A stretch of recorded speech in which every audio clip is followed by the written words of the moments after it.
العلی العظیم اعوذ باللہ من الشیطان اللعین الرجیم بفضل بسم اللہ الرحمن الرحیم وبہ نستعین وہو خیر ناصر ومعین الحمدللہ وکفا وسلام علی عبادہ الذین اصطفى اما بعد فقد قال اللہ سبحانہ وتعالی فی محکم کتابہ الکریم بسم اللہ الرحمن الرحیم ثم اورثنا الكتاب الذين اصطفينا من عبادنا فمنهم ظالم لنفسه ومنهم سابق بالخيرات بإذن الله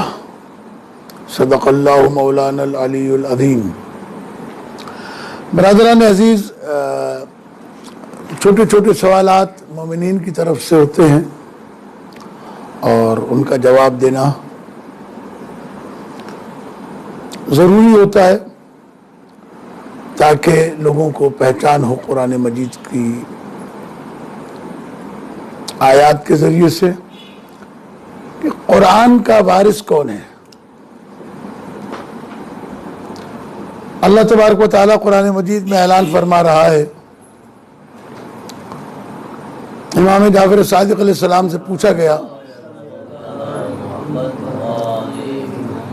اس آیہ کریمہ کے بارے میں کہ ثم اورثنا الکتاب الذین اصطفینا من عبادنا، اور پھر ہم نے چن لیا کتاب کے وارث اپنے بندوں میں سے، یعنی سب کے سب کتاب کے وارث نہیں ہیں، وہ وارث ہیں جن کو اللہ نے چنا ہے، اللہ کے منتخب اور مصطفیٰ بندے، چنے ہوئے بندے۔ فَمِنْهُمْ ظَالِمٌ لِنَفْسِهِ، اس چناؤ کی وجہ کیا ہے؟ چناؤ کی وجہ یہ ہے کہ بندوں کی تین قسمیں ہیں۔ ایک قسم ظالم لنفسہ، اپنے نفس پر ظلم کرنے والے ہیں، وَمِنْهُمْ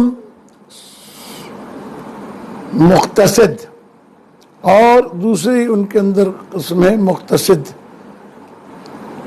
وَمِنْهُمْ سابق بالخیرات، اور انہی میں سے تیسری قسم ہے جو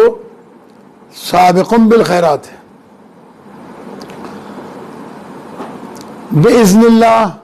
جو اللہ کے اذن سے خیر کے اندر آگے بڑھتے ہیں۔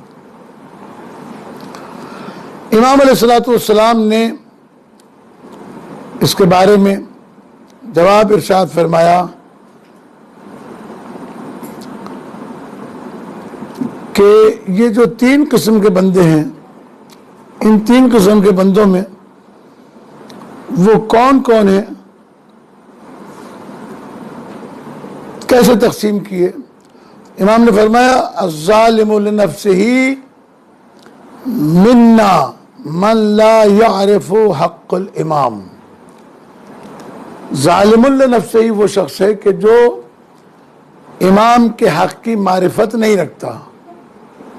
اور اس کے لیے سرکار ختمی مرتبہ صلی اللہ علیہ وآلہ وسلم کی حدیث بھی ہے کہ من مات ولم يعرف امام زمانہ مات میتۃ جاہلیہ، جو شخص مر جائے زمانے کے امام کو پہچانے بغیر وہ کفر کی موت مرتا ہے۔ دوسرا ہے والمقتصد العارف بحق الامام، مقتصد وہ ہے کہ جو امام کے حق کی معرفت رکھتا ہے، یہ درمیان میں ہے، درمیانہ ہے۔ والسابق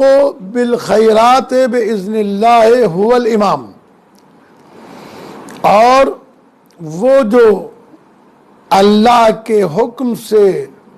خیر کے کام میں سابق ہے، آگے بڑھ کے خیر کا کام کرتا ہے، وہ امام ہے۔ لہذا یہ تین گروہ اللہ نے بنائے، اس لیے وارث کتاب سارے بندوں کو نہیں بنایا جا سکتا، اس لیے کہ جو معرفت حق امام نہیں رکھتا وہ اپنے نفس پر ظلم کرنے والا ہے، اور وہ شخص جو حق معرفت تو رکھتا ہے لیکن ہدایت کی صلاحیت نہیں رکھتا، وہ مقتصد ہے۔ اور تیسرا وہ ہے جو سابقم بالخیرات ہے، وہ ہے خود امام زمانہ، امام وقت۔ لہذا ہر انسان پر واجب ہے اور لازم ہے کہ وہ اپنے زمانے کے امام کو پہچانے اور ان کی معرفت کو حاصل کرے، تاکہ دنیا سے